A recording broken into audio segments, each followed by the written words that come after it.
Get this, would you believe that the highest number of homes sold to investors happened this fourth quarter 2023? That number was 26%. 26% of every single home sold, every single condo, every single townhouse went to investors. And yes, I do hear that home buyers saying, hey, there's nothing for sale out there. And listen, I understand there's an inventory shortage. But should the government step in? Please write your comments below. Pause this video and write the comment. Should the government step in and prevent investors from purchasing? Tell me right now.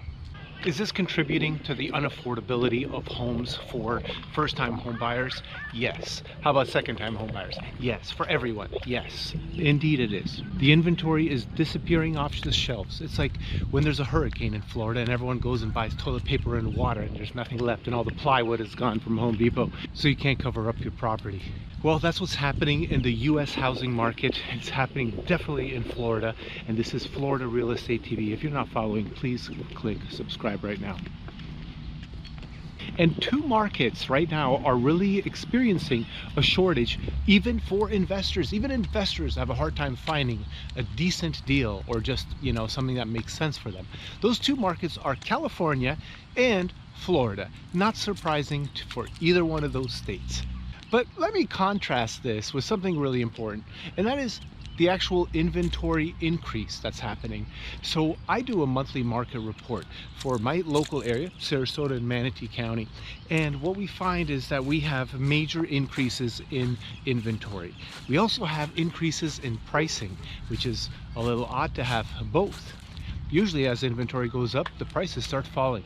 And I think that we are going to have a price decrease, but it's not going to be anything significant because the homes going on the market is too slow. We need more homes hitting the market. We need a larger inventory so that the prices can come down more than 5 or 10%. But what's to prevent all these investors from gobbling up that inventory?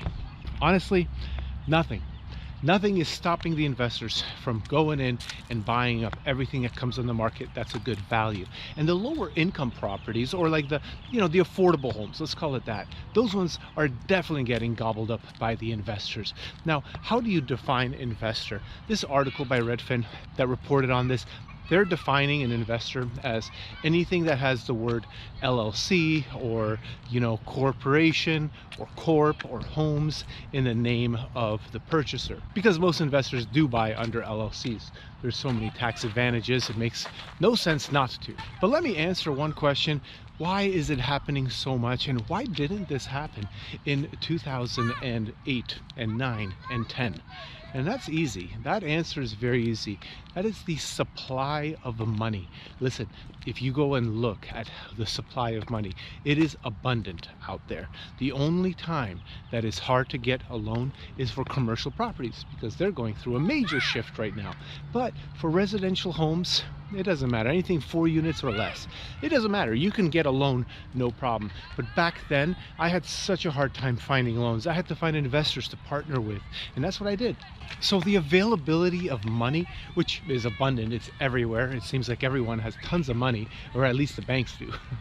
They're able to go and lend on single family homes and all of that for the investors. They have DSCR loans. These things are excellent. And you think you need 20 or 25% down. Hear this. Here is what investors do.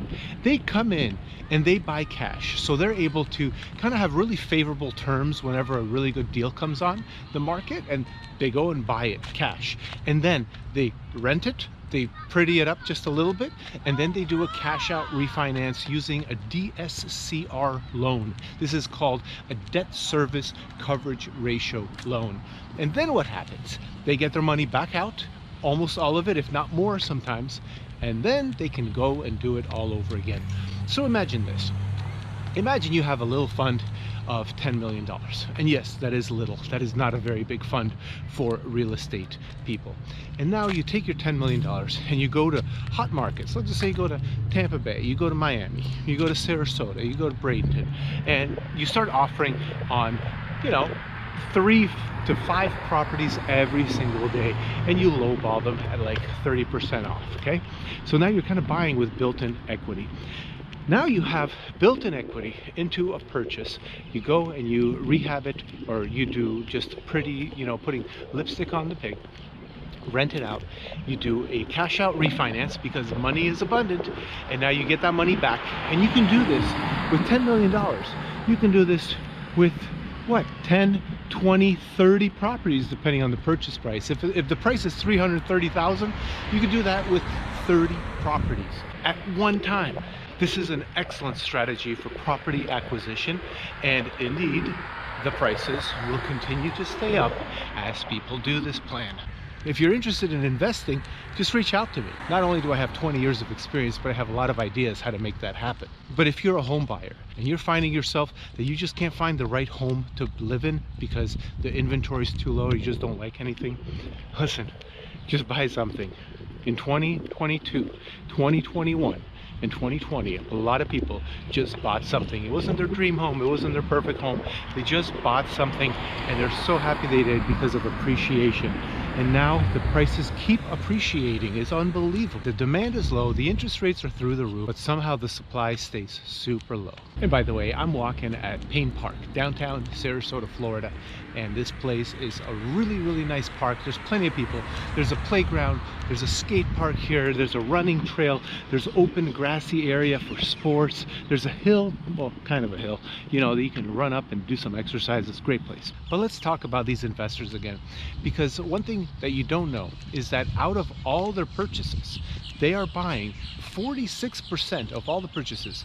They're buying affordable housing, which makes housing less affordable for everybody else. They're not just buying multifamily and all that. This report has nothing to do with multifamily. This report has to do with single family, condos, townhouses, and 2 to 4 units. Yeah, those are officially multifamily, but multifamily is really considered to be the big stuff. So now another proposal that was made to prevent investors from purchasing all these single family homes and creating a housing crunch. Not a crisis yet, but it's a crunch for now. Is that maybe they're going to take away some of the tax benefits for corporations. If you take away tax benefits for corporations, bet your bottom dollar people are going to stop investing into real estate at the rate that they're investing right now. Well, that means that there's going to be a change. Some people are going to pull out. There are so many tax benefits to buying and owning investment property that if those benefits get taken away, maybe that money will be pulled out and put into the stock market, or maybe into the bonds, maybe into crypto. I mean, who knows, right? I know that I love the tax benefits of owning investment real estate. And what do you think investors do when they purchase this affordable housing? What do you think they do with it? The majority of it, rent it out. Some of them tear it down and create luxury real estate. That's a big problem for all you people that are just looking to get into real estate and own your first home. Now, let me ask you the next question, and please pause this and please answer in the comments. Do you think it's worth waiting for interest rates to come down to buy a property now? It's at 7% right now, and that's paying 1 point. Do you think it's worth it? Because investors are not waiting. They're buying up the properties, and then once interest rates fall, what do you think is going to happen? Those entry-level homes are going to disappear off the market because the investors are going to have such an opportunity to buy what they got with the cash that they're sitting on, then cash out and refinance as soon as possible. So they're going to beat you to the offer. They're going to offer more than you're offering, and they're going to do it in cash, and you're going to be financed. And guess what? Cash is king. Cash tends to win in multiple offer scenarios. Okay, last question for you, and this once again I want you to pause and just answer it. What the hell are you waiting for? I know I'm a real estate agent and I'm just trying to get you to buy something, but no, seriously, I don't care. Don't use me. Use a different agent, or just don't use an agent, okay? What the hell are you waiting for? Why are you waiting to buy a house? Why are you preferring to rent and make landlords, maybe not rich, but closer to rich than they were before you rented from them? Why is it that you are deciding not to take action? What are you afraid of? Real estate was the best decision I have ever made in my entire life. That was the best thing that I ever did when it comes to financial stability and profits, and just in general providing for my family and myself. You need a place to live. What are you waiting for? Investors are not waiting, and you shouldn't either. So pause, tell me, why are you waiting to buy a house? Is it just your debt to income ratio and you can't qualify? What's the problem? What's the problem? If you think there's a problem, there may not be a problem. We should just get on a phone call. I'd be glad to talk to you. I just recently had Greg reach out to me from Ohio. We started talking, you know. I'm just a regular guy and I love talking to people about their goals in real estate. So if you want to chat, listen, just drop me an email or something.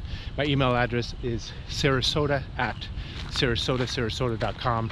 But before you email me, please just write a comment and tell me, what the heck are you waiting for?